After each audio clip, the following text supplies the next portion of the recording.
Parte 4. Preguntas sobre vida cristiana y doctrina.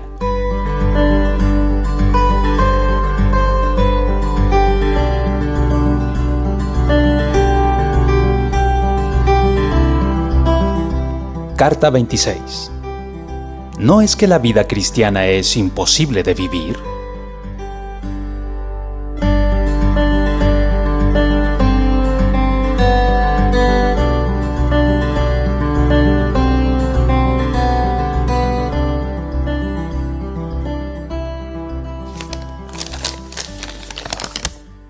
...22 de junio de 1991. Querido Greg, he estado revisando nuestras cartas de los 2 últimos años y debo decir que realmente hemos andado un camino largo. Por fin he hecho una verdadera caminata. De vez en cuando despierto por las mañanas y no puedo creer que esté considerando seriamente todas estas cosas.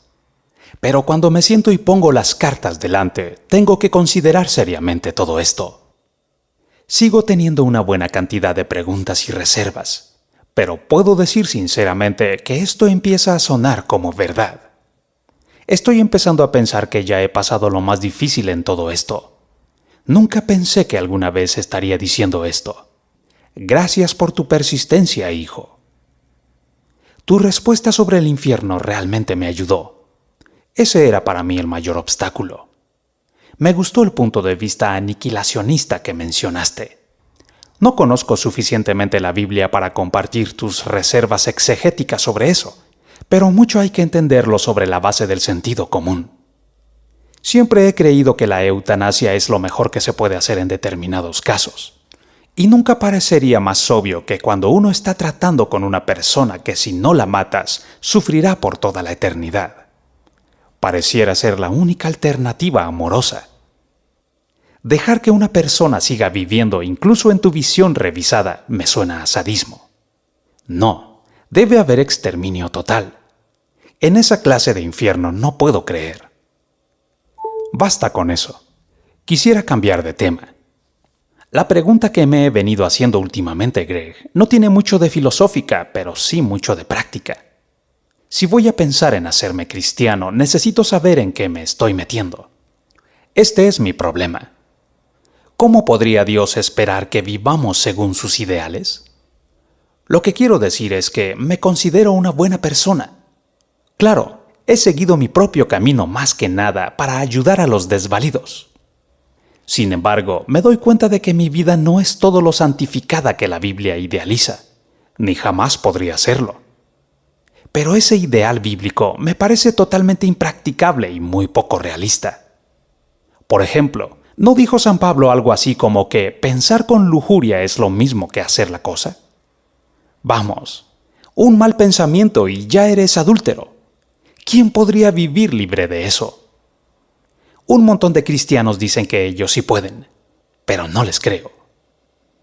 La Biblia parece tener bastante obsesión en cuanto al sexo. ¿Por qué Dios va a matar a una persona porque ésta se masturba? ¿No es eso una medida demasiado extrema? Y es que Dios nos dio todos esos instintos sexuales e hizo el sexo algo tan agradable solo para caernos encima con todas sus leyes y reglas. ¿Y qué de la declaración de Jesús de que las personas que se vuelven a casar están cometiendo adulterio, que es la razón por la que tuve que anular mi matrimonio anterior para que Jim pudiera seguir en la Iglesia Católica? Me parece bastante poco práctico y poco realista.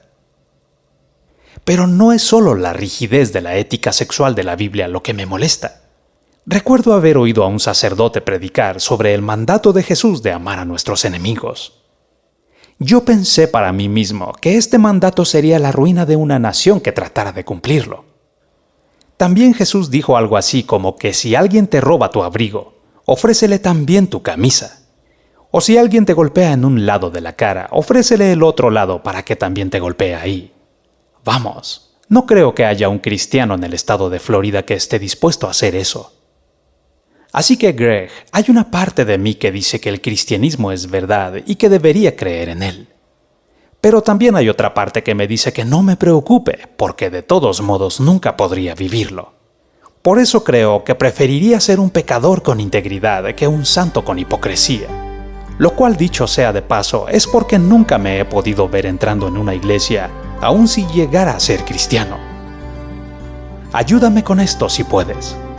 Estoy atento a tu palabra. Con todo mi amor y aprecio, papá.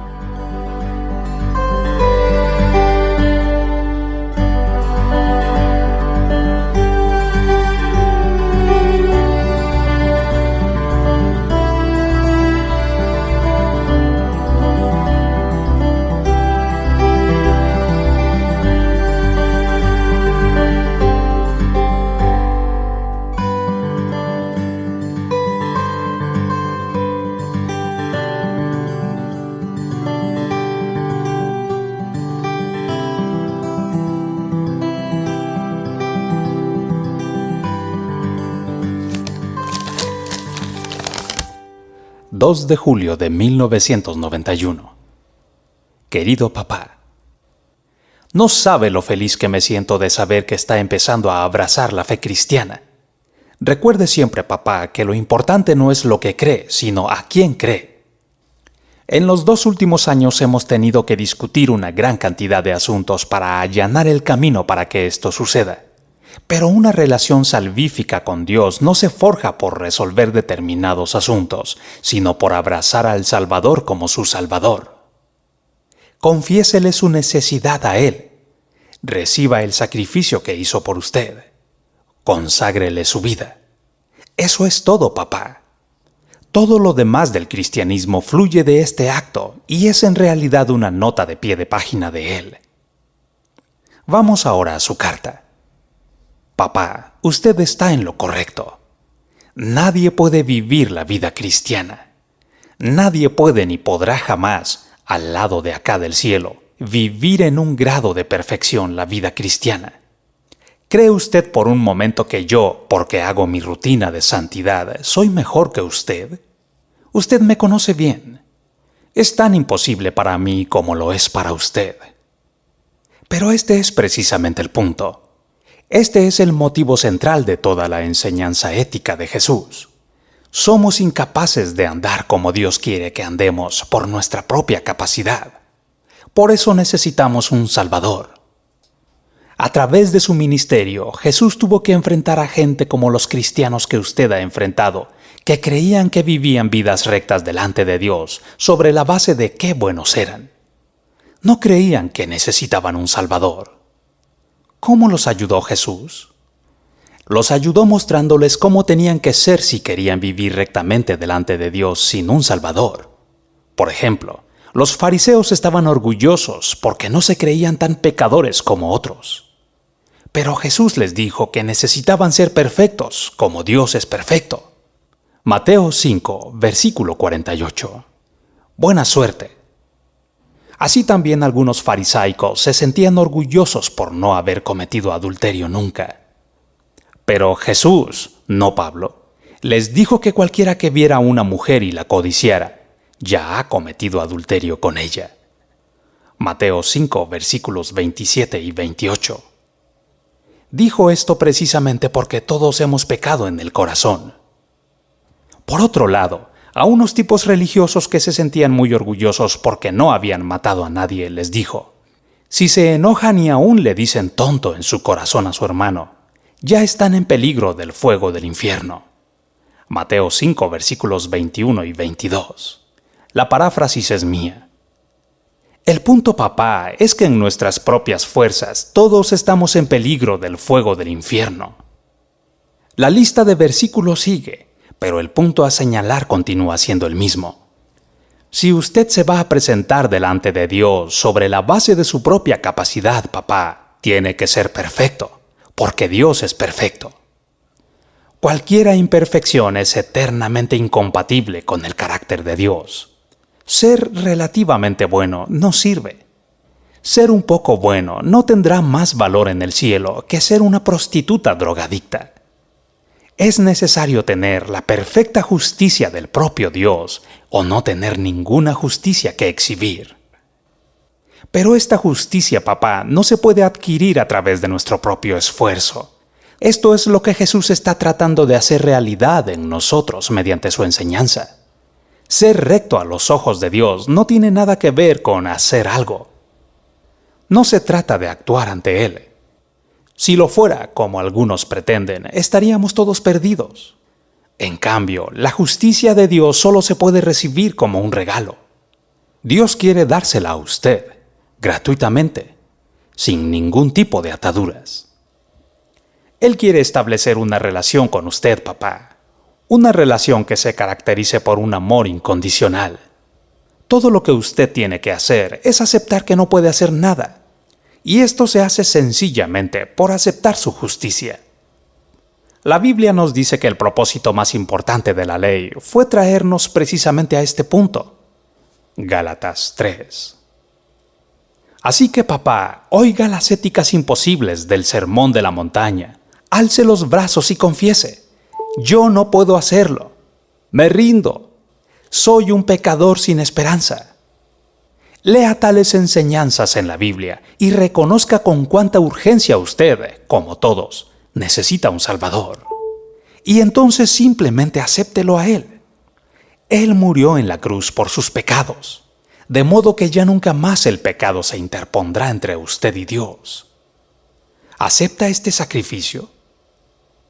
Permítame cerrar mis palabras refiriéndome a otros 3 asuntos que usted escribió en su carta.